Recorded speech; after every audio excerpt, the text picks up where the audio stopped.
Hai, selamat bergabung di waktunya belajar bersama saya Yandre Angelika Silaban. Kali ini dalam video ini tersedia pembelajaran pendidikan agama Kristen, di mana materi yang akan kita bahas itu berjudul kasih. Apa itu kasih? Sebelum masuk pada pembahasannya, mari siapkan diri dan dengarkan secara seksama ya adik-adik. Baik, oke.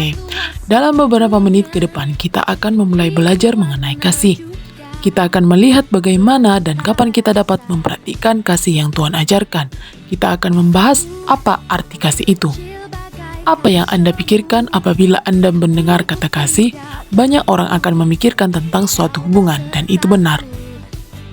Nah, ada beberapa macam kasih. Yang pertama yaitu kasih yang tidak bersyarat atau kasih ilahi yang disebut sebagai kasih agape. Kemudian yang kedua kasih antara suami dan istri atau antara pasangan disebut sebagai kasih eros. Kemudian yang ketiga kasih dalam keluarga terutama antara anak dan orang tua disebut sebagai kasih storge.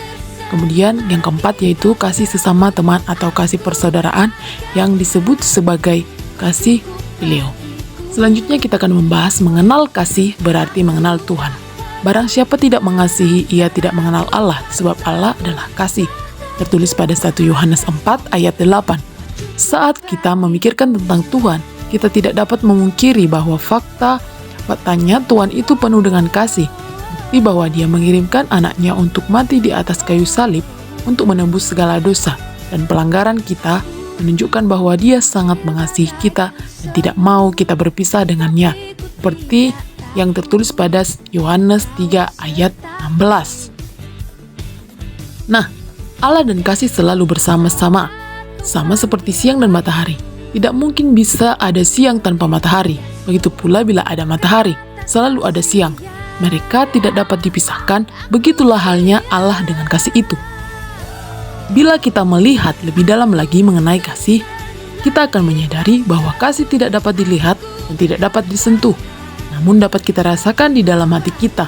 Allah pun sama, walaupun kita tidak dapat melihat dan menyentuhnya, kehadirannya terdapat kita rasakan dalam hati kita masing-masing.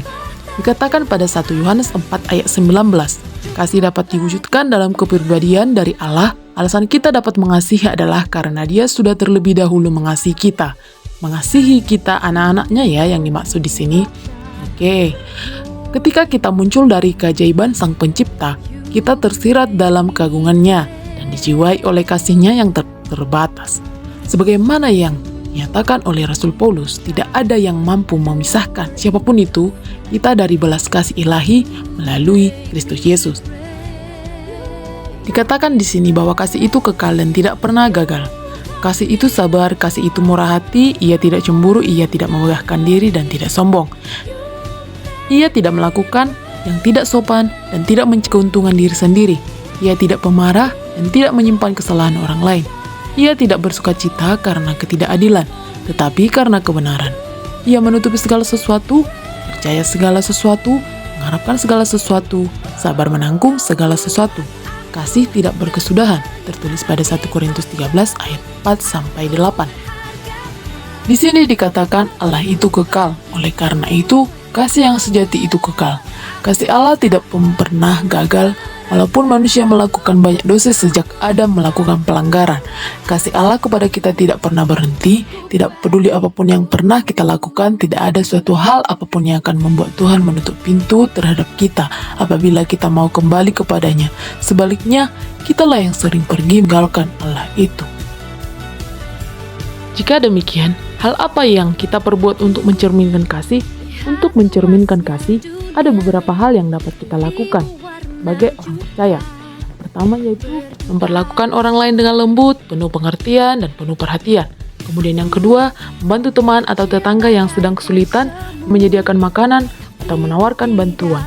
Kemudian yang ketiga, menunjukkan kasih kepada anggota keluarga melalui tindakan-tindakan kecil sehari-hari. Pembahasan materi kita sudah selesai. Kemudian, sebelum menutup penjelasan kali ini, saya akan memberikan pertanyaan tentang kasih. Yang pertama yaitu, berikan contoh sikap atau tindakan kasih yang pernah Anda lakukan dimanapun itu.